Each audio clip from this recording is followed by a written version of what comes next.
vandálicos al Capitolio Estatal dejaron arrestos anoche y esta mañana mucho trabajo para las cuadrillas de limpieza. Samuel Rivera nos cuenta quiénes podrían estar detrás de estos desmanes. Gracias, compañeros. Según la policía, fueron manifestantes que forman parte del millón de máscaras y las llevaban de manera similar a las de la película V de Vendetta. La marcha fue una protesta mundial contra lo que denominan la vigilancia de masas y la opresión. Terminaron haciendo grafitis en el Capitolio. La policía indicó que 10 personas fueron detenidas tras actos vandálicos con grafitis que pintaron en el Capitolio. Tal como se ven en estas imágenes, estos grafitis fueron pintados en las paredes exteriores, ventanas, ubicados en el lado oeste del edificio, un sitio popular para las protestas, mítines y conferencias de prensa.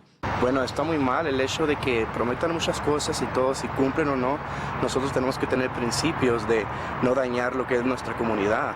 Eso está muy mal, lo veo absolutamente muy mal. La policía indicó que la mayoría de los arrestos fueron bajo cargos de destrucción de la propiedad.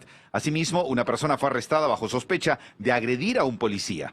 Las autoridades indicaron que un gran grupo de manifestantes de Anonymous se movilizó a través del área del Capitolio ayer miércoles por la tarde durante unas 2 horas y que los manifestantes eran pacíficos hasta que alguno de ellos cruzó la línea de lo que venía siendo una protesta y atentaron con sus pintas el Capitolio. Está claro que esta no es la manera de protestar, dijo el teniente de la policía, Matt Murray. Estamos felices de proteger los derechos de las personas a protestar pacíficamente, pero esto va demasiado lejos y es evidente que no es lo que los residentes de Colorado quieren.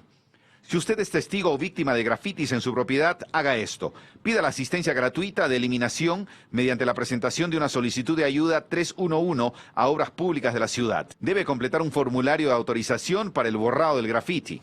Informar a la policía para ayudar a rastrear a los vándalos del grafiti.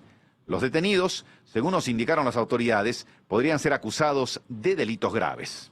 Este año la cúpula del Capitolio tuvo una restauración de $17 millones, aunque las autoridades indicaron que esta parte del edificio no se vio afectada por los actos vandálicos de grafitis. Regresamos con ustedes a los estudios.